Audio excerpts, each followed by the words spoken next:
welcome back to another video about a children's trading card game. It is that time of the week. We are going to be going over the Gate Ruler reveals from the last week, and it has been a crazy week.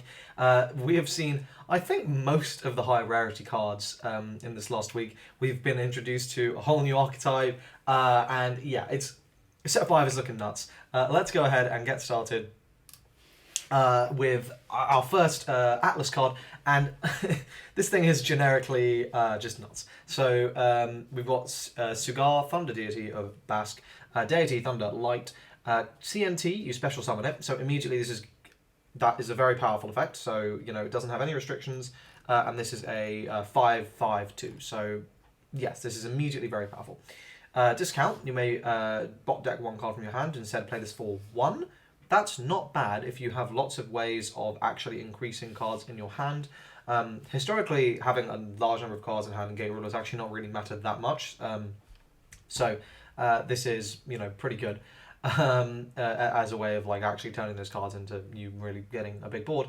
Then the effect, DR3, instant timing. Choose one or more enemy units and distribute 5 damage among them. So instant timing, zap, zap, zap, basically. If you have any of your damage buffing events, or sorry, not events, fields on the board, then this is literally zap, zap, zap. So, that's obviously very good. Breakthrough, at the end of your turn, destroy this. So this is kind of nuts, right? So if your opponent makes the mistake of swinging with their ruler first and you hit this off CNT, you just get this and you can probably board nuke them. 5 HP is probably going to remove most stuff. And you can stick this in your defensive zone as well. This is just wild. It has breakthrough, which we've seen is very, very important. And at 5 HP, it is going to be hitting through everything that matters, especially when you factor in that you can just DR3 to literally deal damage to whatever they have in the defensive zone, whatever gear up they may have. So you're guaranteed getting that damage in. This is a super good card. I feel like it is such a struggle to choose the CNTs you want to be playing because there's so many really, really powerful ones. Next, we have got a level 0 event, and I feel like every single time we've had one of these at high rarity, it's been crazy. This is no exception. Renaissance. This is an Owl Ascendant Historic. It can also be played directly from hand. So, as an instant action, when your opponent uses an effect that would remove your cards from the game, negate it, and then either draw or drive 1. Okay. Really, this is relevant against Death Shade and against Skystrike Arrow. Skystrike Arrow had fallen off in the set 4 format and may be back. Spoilers, I think it will, so we'll see later. But Death Shade was very prevalent. So, and actually, a lot of decks really struggle to deal with this. This is an instant out, right? Like your opponent plays their level 1 Death Shade, you go, okay, well I negate your effect and I draw a card, which is horrendous because, at that point, Innovation, as another instant action, you can use when an allied unit is added to your hand from play or your damage zone. Heal 1. So what is this particularly good in?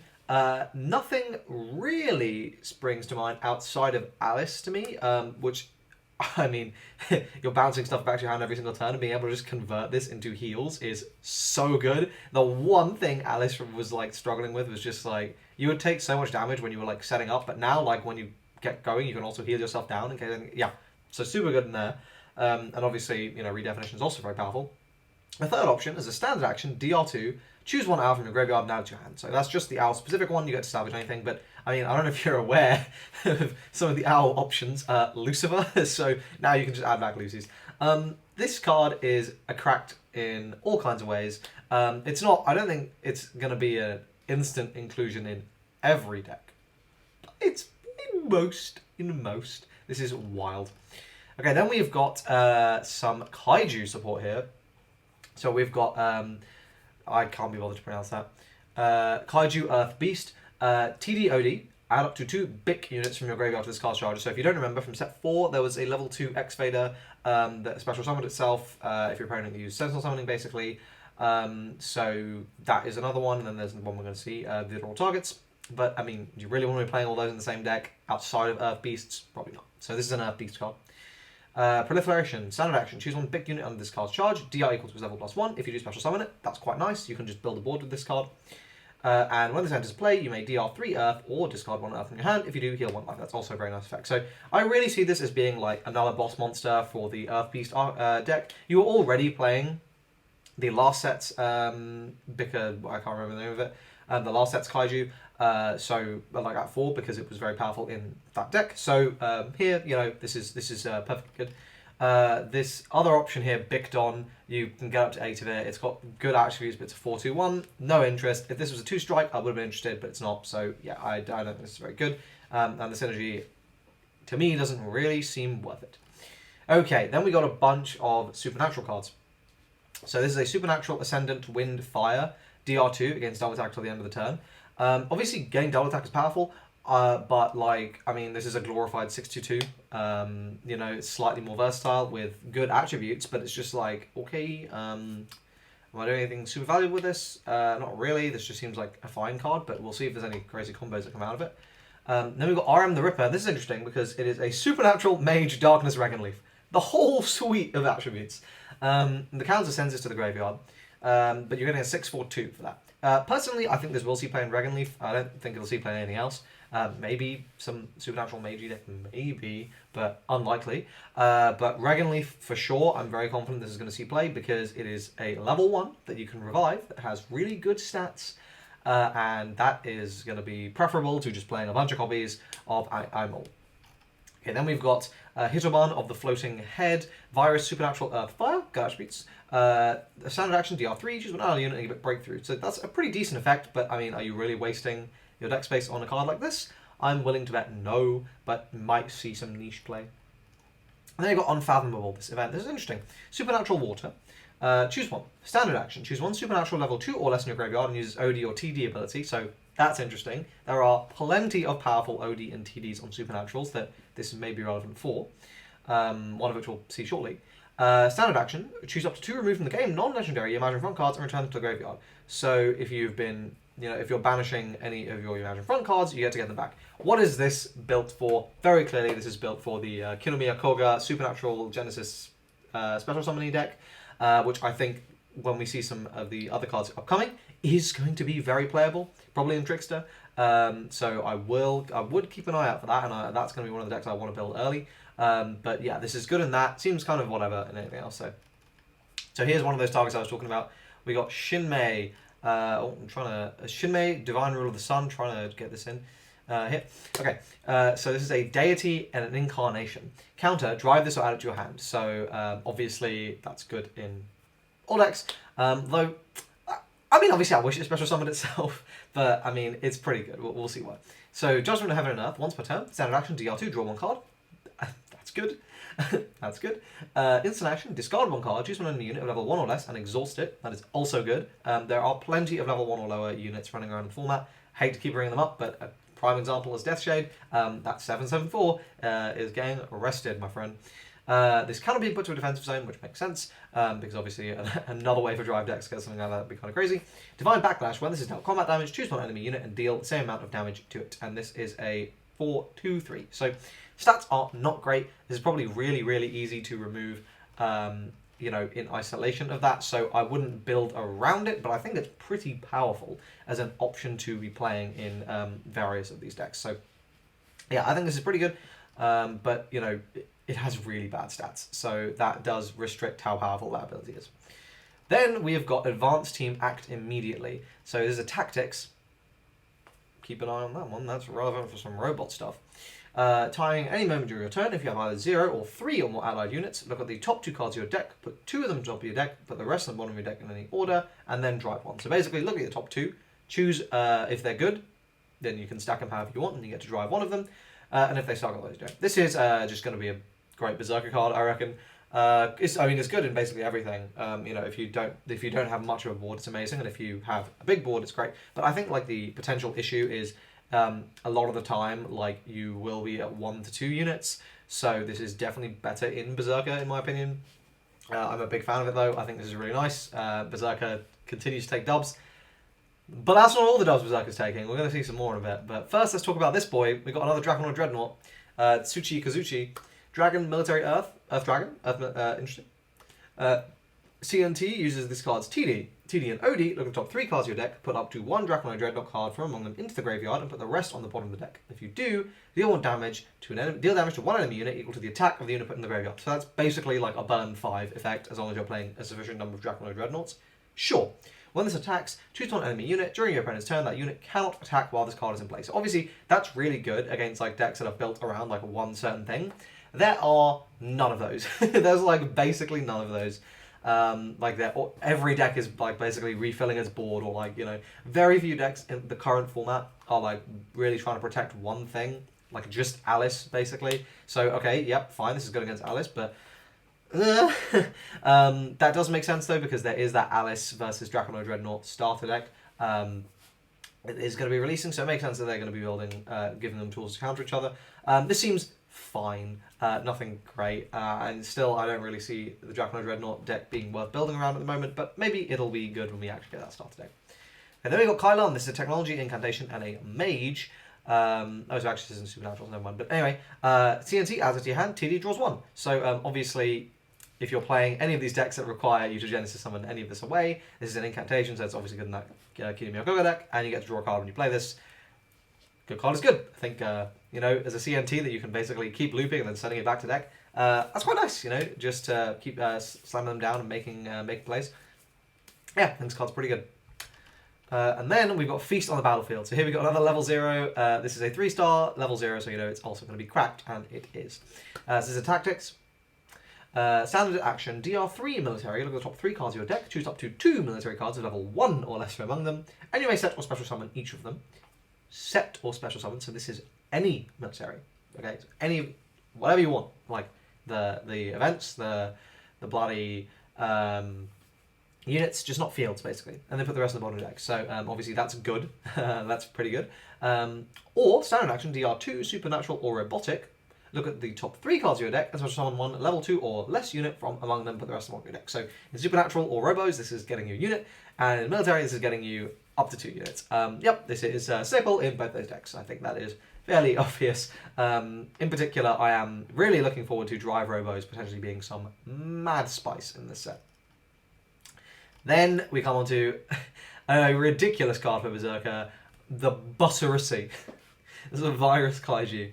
CNT, drive 1, so you just get something, sick. You roll against Breakthrough, 4-3-2. Yep, bang, 4 of that in the old Berserker deck. Thank you very much. Then we've got Person of People, Human. I'm looking forward to the localization of this in English. The official one is a superhero. First bit of superhero support. Person is a someone who helps people. Once per turn, when you use a TD or OD ability, you may use that ability twice by doing DR equal to that card's level +1. Now listen, guys.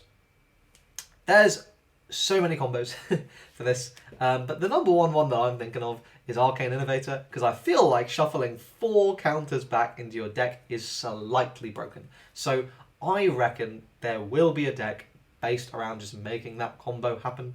I believe there's the other card we got that's fairly similar to this as well, into that and shuffling things back. So I would not be surprised to see a deck, a superhero like a CNT abuse deck, drive deck forming. I would keep an eye out for that one. And then I need a human. Standard action, DR1, person of people, human, and special summon this from your damage zone. So if you got 2 of them into your damage zone, which Lord knows OD or Wonderverse has multiple ways of swapping things in and out, you just get to basically heal one at the cost of just DRing the other one. That's pretty damn good. Yep, I think this is a great card, really, really powerful, very strong combo tool, easy 4 of in superheroes anyway, just as, you know, getting that healing.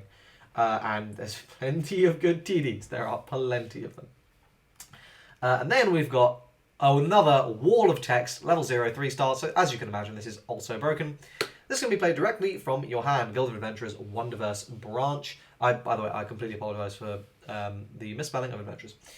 This effect can also be played directly from your hand. Choose 1, instant action. Choose 1 allied unit without legend and CNT and put it on top of your deck. Okay, why does that matter?